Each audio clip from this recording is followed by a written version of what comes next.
Assalamualaikum warahmatullahi wabarakatuh. Bapak Ibu yang saya hormati, di sini akan saya review keterkaitan tahapan pemungutan dan penghitungan suara pada Pilkada tahun 2024. Dan di sini bisa Bapak Ibu lihat ada beberapa hal keterkaitan tahapan pemungutan dan penghitungan suara. Untuk poin yang pertama yaitu persiapan pemungutan suara, dan yang kedua pelaksanaan pemungutan suara, dan yang ketiga persiapan penghitungan suara, dan yang keempat adalah pelaksanaan penghitungan suara. Dan di sini pada video kali ini kita bahas pelaksanaan pemungutan suara. Di dalam pelaksanaan pemungutan suara, Bapak Ibu yang perlu diperhatikan yaitu pemeriksaan persiapan akhir pemungutan suara. Ada beberapa poin, yaitu pemungutan suara di TPS dilaksanakan mulai pukul 07.00 dan berakhir pada pukul 13.00 waktu setempat. Dan selanjutnya kegiatan pemeriksaan persiapan akhir dapat dihadiri oleh saksi, panitia pengawas, pemantau, dan masyarakat. Dan di sini keterkaitan petunjuk teknis, yang pertama pemeriksaan TPS dan perlengkapannya, dan yang kedua menempatkan kotak suara yang berisi surat suara beserta kelengkapan administrasi di depan meja ketua KPPS, dan yang ketiga mempersilahkan dan mengatur pemilih untuk menempati tempat duduk yang telah disediakan, dan yang keempat adalah menerima surat mandat dari saksi. Dan selanjutnya di sini keterkaitan saksi dan pemantau pemilihan. Untuk ketentuan saksi dapat menjadi saksi untuk satu peserta pemilihan, dan untuk keterkaitan atribut saksi, saksi tidak mengenakan atau membawa atribut yang memuat nomor, nama, foto calon atau pasangan calon, simbol atau gambar partai politik, atau mengenakan seragam dan atau atribut lain yang memberikan kesan mendukung atau menolak peserta pemilihan tertentu termasuk kolom kosong tidak bergambar. Ketentuan larangan atribut juga berlaku untuk pemilih. Dan di sini keterkaitan mandat saksi, saksi harus membawa dan menyerahkan surat mandat paling lambat sebelum rapat pemungutan suara yang ditandatangani oleh pasangan calon tingkat provinsi atau pemilihan gubernur dan wakil gubernur. Dan di sini untuk keterkaitan jumlah saksi, saksi berjumlah paling banyak 2 orang untuk masing-masing pasangan calon dengan ketentuan yang dapat memasuki TPS berjumlah 1 orang dalam satu waktu. Di sini untuk keterkaitan pemantau pemilihan terdaftar yang melakukan pemantauan dan pewarta yang melakukan peliputan wajib menunjukkan surat tugas dan identitas diri yang bersangkutan kepada ketua KPPS. Dan selanjutnya kita next Bapak Ibu. Di sini keterkaitan rapat pemungutan suara. Di dalam rapat pemungutan suara yaitu ada agenda rapat pemungutan suara. Yang pertama pengucapan sumpah atau janji anggota KPPS dan petugas ketertiban TPS, dan yang kedua menjelaskan kepada pemilih tentang tata cara pemungutan suara dan pembagian tugas KPPS, dan yang ketiga pelaksanaan pemberian suara. Dan di sini pun ada beberapa poin. Yang pertama pemungutan suara di TPS dilaksanakan mulai pukul 07.00 dan berakhir pada pukul 13.00 waktu setempat. Dan yang kedua, dalam hal pada waktu rapat pemungutan suara belum ada saksi, pemilih, dan pengawas TPS yang hadir, rapat ditunda sampai dengan adanya saksi, pemilih, dan pengawas TPS yang hadir paling lama 30 menit. Dan yang selanjutnya, dalam hal sampai dengan waktu yang ditentukan terdapat saksi, pemilih, dan atau pengawas TPS yang sudah hadir, rapat pemungutan suara dibuka dan dilanjutkan dengan pemungutan suara. Dan selanjutnya dalam hal terdapat saksi yang hadir setelah rapat pemungutan suara dimulai, KPPS dapat menerima surat mandat dari saksi dan dipersilakan untuk mengikuti rapat pemungutan suara. Dan di sini keterkaitan kehadiran saksi setelah rapat pemungutan suara dimulai dicatat dalam formulir model C kejadian khusus dan atau keberatan saksi KWK.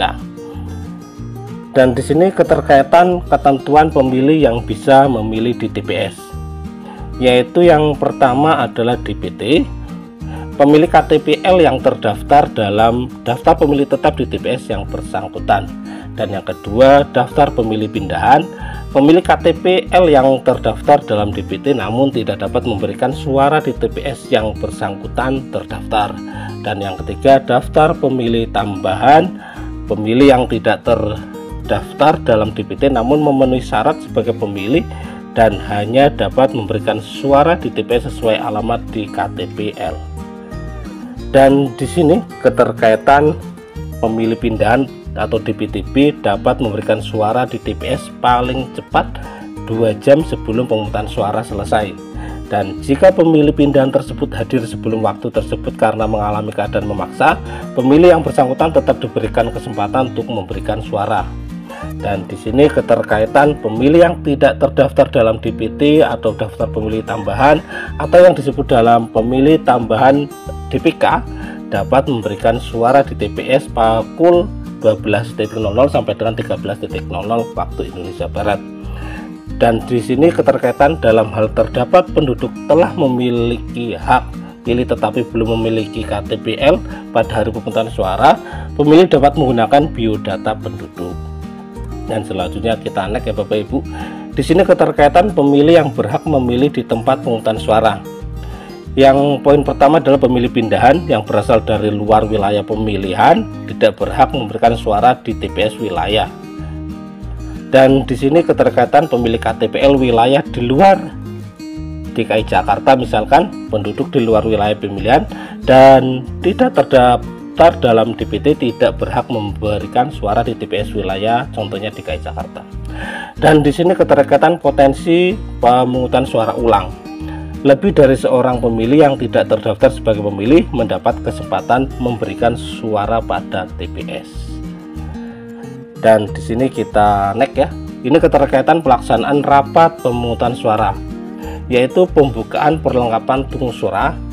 Ketua KPPS membuka perlengkapan pemungutan suara dengan membuka kotak suara, mengeluarkan seluruh isi kotak suara di atas meja secara tertib dan teratur, mengidentifikasi dan menghitung jumlah setiap jenis dokumen dan peralatan, serta memeriksa sampul yang berisi surat suara yang masih dalam keadaan segel. Dan selanjutnya memperlihatkan kepada pengawas TPS yang hadir bahwa kotak suara dipastikan telah kosong, menutup kembali, mengunci kotak suara dan meletakkan di tempat yang telah ditentukan. Dan selanjutnya pun menghitung dan memeriksa kondisi seluruh surat suara termasuk surat suara cadangan sebanyak 2,5% dari jumlah pemilih yang tercantum dalam DPT di setiap TPS. Dan di sini keterkaitan pembukaan perlengkapan tung suara. Ketua KPPS memberikan penjelasan kepada pemilih, saksi, pengawas TPS, dan pemantau pemilihan terdaftar secara berkala mengenai 1. Jumlah surat suara yang diterima, 2. Tata cara pemberian suara, 3. Tata cara penyampaian keberatan oleh saksi, pengawas TPS, pemantau pemilihan terdaftar atau masyarakat atau pemilih. Yang keempat, tata cara pemantau oleh pemantau pemilihan terdaftar. Yang kelima, pembagian tugas anggota KPPS, dan yang keenam, hal lain yang diperlukan. Dan di sini keterkaitan penjelasan kepada pemilih. KPPS memberikan penjelasan kepada pemilih mengenai tata cara pemberian suara meliputi. Poin pertama, pemilih perlu memastikan surat suara yang diterima telah ditandatangani oleh Ketua KPPS.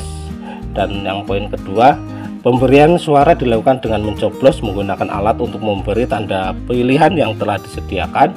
Dan yang ketiga, pemberian suara pada surat suara dilakukan dengan cara mencoblos pada nomor urut, nama atau foto pasangan calon dalam satu kotak. Dan di sini keterkaitan tata cara pencoblosan. Di poin yang pertama, pemilih memeriksa dan meneliti surat suara yang diberikan Ketua KPPS untuk memastikan surat suara tidak dalam keadaan rusak. Dan yang kedua, pemilih dapat meminta surat suara pengganti, menerima surat suara dalam keadaan rusak dan atau keliru dalam mencoblos surat suara. Dan yang ketiga, Ketua KPPS wajib memberikan surat suara pengganti dan mencatat surat suara yang rusak dan atau keliru dicoblos tersebut dalam berita acara. Dan yang keempat, penggantian surat suara hanya dapat dilakukan satu kali. Dan yang kelima, surat suara pengganti diambil dari surat suara cadangan. Dan yang keenam, surat suara cadangan selain sebagai pengganti digunakan untuk pemilih pindahan dan pemilih tambahan. Dan yang ketujuh, dalam hal surat suara cadangan tidak mencukupi, dapat menggunakan surat suara yang masih tersedia. Dan yang kedelapan, penggunaan surat suara pengganti dan surat suara cadangan dicatat dalam berita acara. Dan di sini keterkaitan masih dalam tata cara pencoblosan. Setelah pemilih memeriksa dan meneliti surat suara, pemilih melakukan pemberian suara. Dan poin selanjutnya, pemilih harus menggunakan alat untuk mencoblos pilihan yang telah disediakan. Dan setelah memberikan suara, pemilih diberi tanda khusus pada salah satu jari dengan tinta sebelum keluar TPS. Dan di sini di poin selanjutnya, pemilih tidak boleh membubuhkan tulisan dan atau catatan apapun pada surat suara. Dan di sini keterkaitan pemilih tidak boleh mendokumentasikan hak pilihnya di bilik suara. Nah, kira-kira seperti itu ya teman-teman, keterkaitan pelaksanaan pemungutan suara. Semoga video ini bermanfaat, dan jika teman-teman suka dengan video ini, pastinya teman-teman sudah menekan tombol subscribe dan bunyikan tanda lonceng agar teman-teman update video terbaru dari channel ini. Terima kasih.